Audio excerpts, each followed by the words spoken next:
From the letter of James. Is anyone among you in trouble? Let them pray. Is anyone happy? Let them sing songs of praise. Is anyone among you sick? Let them call the elders of the church to pray over them and anoint them with oil in the name of the Lord.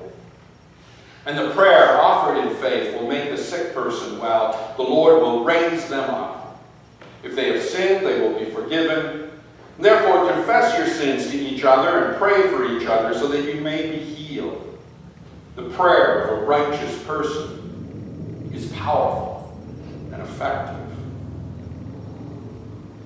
Well, today, as we've been talking about at the end of our worship service, we're going to spend a few minutes to affirm the expectations of the community care team.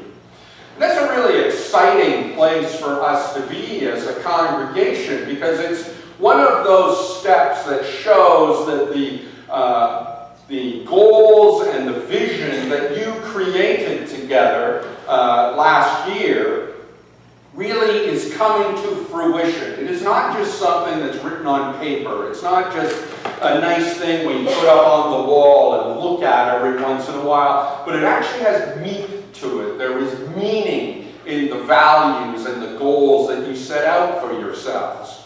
And one of the ways that we're witnessing that is through the creation of the community care team. We're seeing a very important ministry based on the central value that you have as a congregation, the value of relationship. And the things that you emphasized about how important relationship was for you as the people of God. Not just relationship for one another, but also relationship out into the community. How is it that you as a church moving into the future are going to grow, are going to be vibrant and viable? The only way that's going to happen is if you do indeed reach out into the community, connect with the community at large, so that they see that within this sanctuary, within this gathering of Christ's people, there is care and love and support and welcome and understanding. And so this is a really important step in the process that you have undertaken over the last few years as we work together to affirm the expectations of the community care team and look to the future that it promises for us. One of the primary goals that was embraced, as you know, was that we will be intentional in our compassionate commitment to serve the pastoral needs of both our congregational members and the wider community by creating a community care team. Now that's a little formal. I mean, it fits in the document, it fits in the goal setting and all of that, because goals and vision and that all have a certain formal structure to it. We want to be intentional, we want to be precise in the wording. But when we're talking about the community care team, we're really talking about people connecting to each other. And that happens more often than not in very informal ways. It happens when we find out that somebody isn't feeling well, and so we go to their place and drop off a casserole, or we go by and drop off a greeting card, or just ring them up on the phone to find out how they're doing.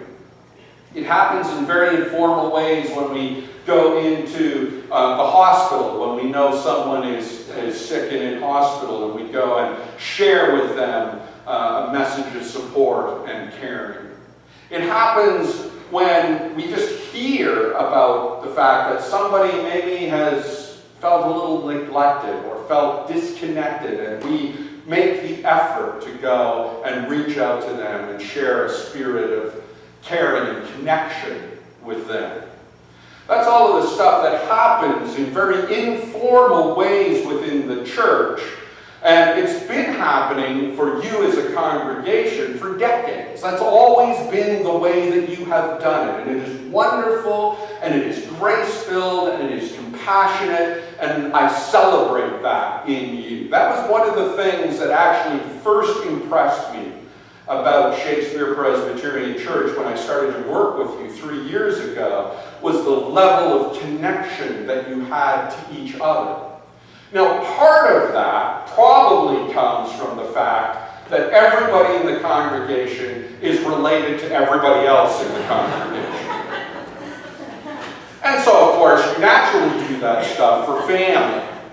But I really was impressed by the fact that you did reach out to each other, that you were connected to each other, and you supported and provided compassionate care for each other.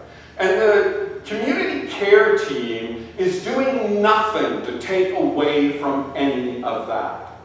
It is not telling you that that type of ministry was not legitimate or didn't have meaning or significance in the life of the church, because obviously it did. It's the thing that connects you together, that keeps you together as a congregation, especially in times of challenge and trial and hardship and heartache.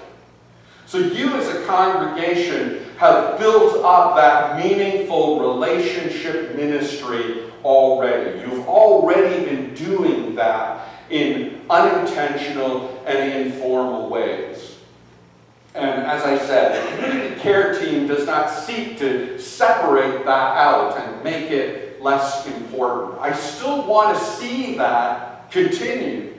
Because let's face it, the grace of Christ, the peace of Christ is communicated more often through the gentle, informal connections that we share with one another than it is through all of the worship services and all of the visits by ministers and all of the other programs and stuff that we do as a church.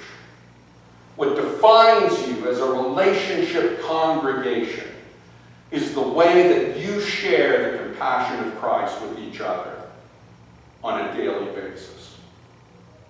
So why a community care team? Why is it important then?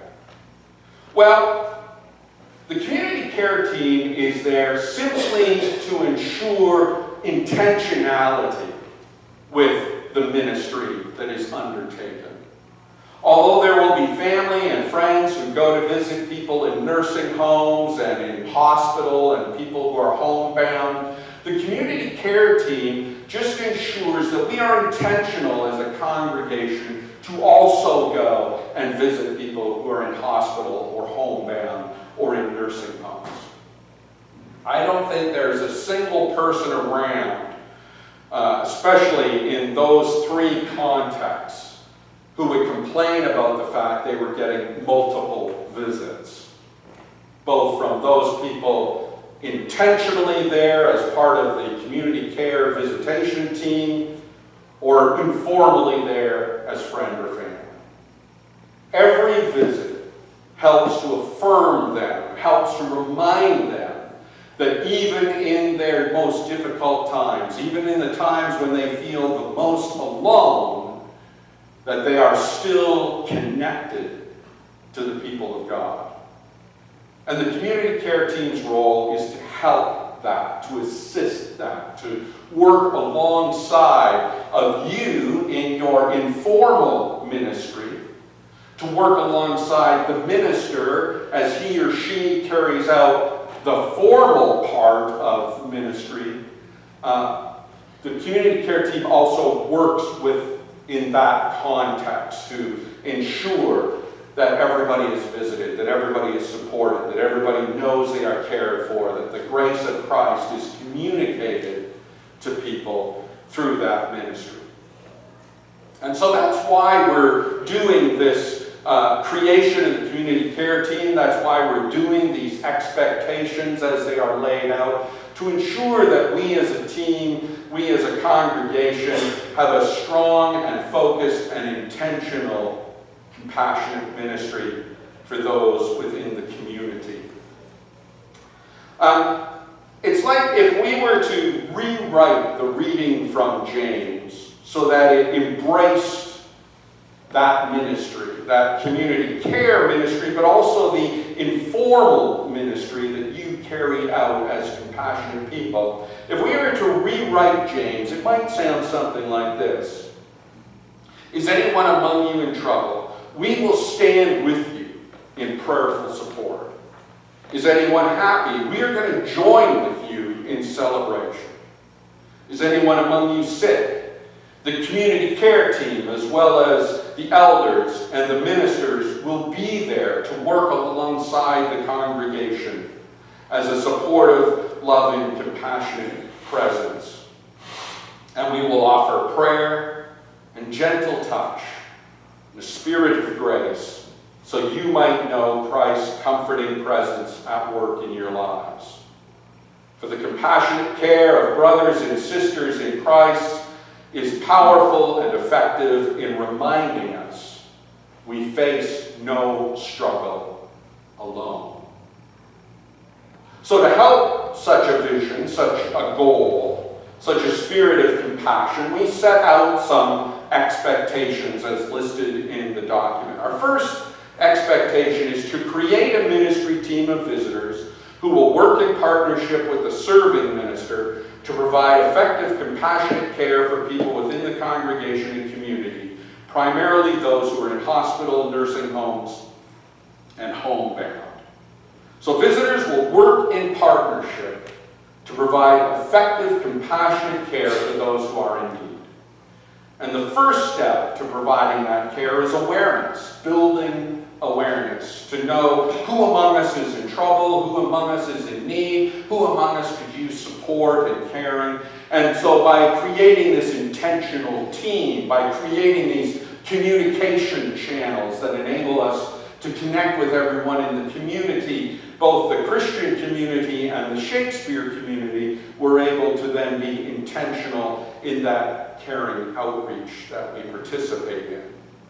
Now there's one thing that I want to emphasize in this though, and I want you to understand this because it is a very important point.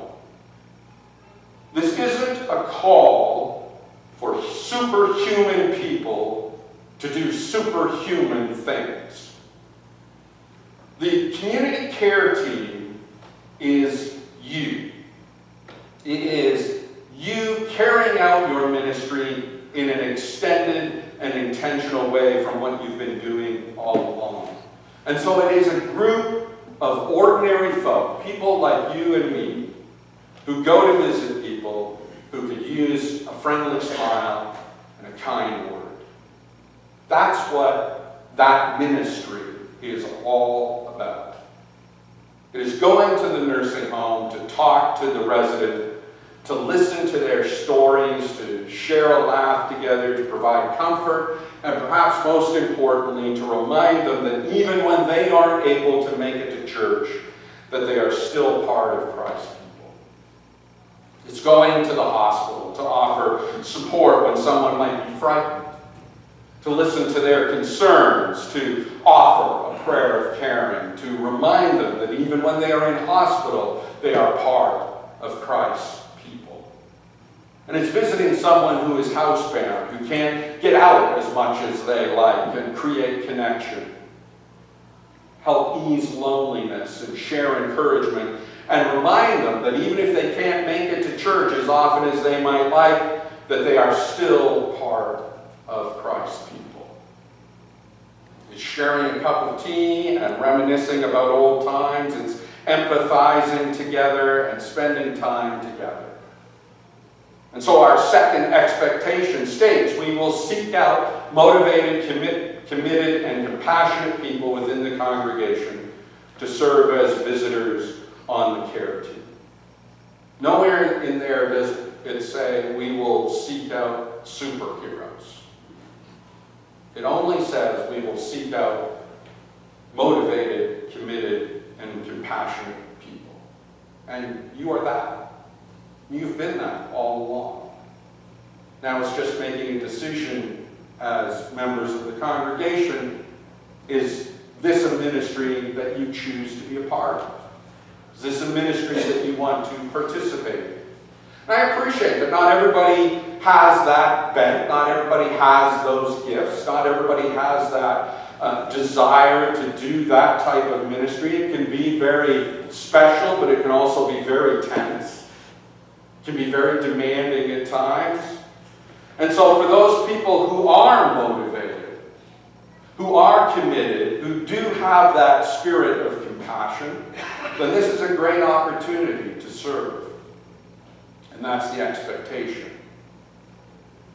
Of course, we appreciate that when we participate in this type of visiting ministry, this intentional ministry, we may run into situations that ask a bit more of us than simply dropping off a casserole or writing a greeting card. And so we want people to feel confident and feel prepared and ready for this role. And so our expectation is to offer a training program that will provide education and preparation necessary to equip individuals to be safe, skilled, and effective visitors.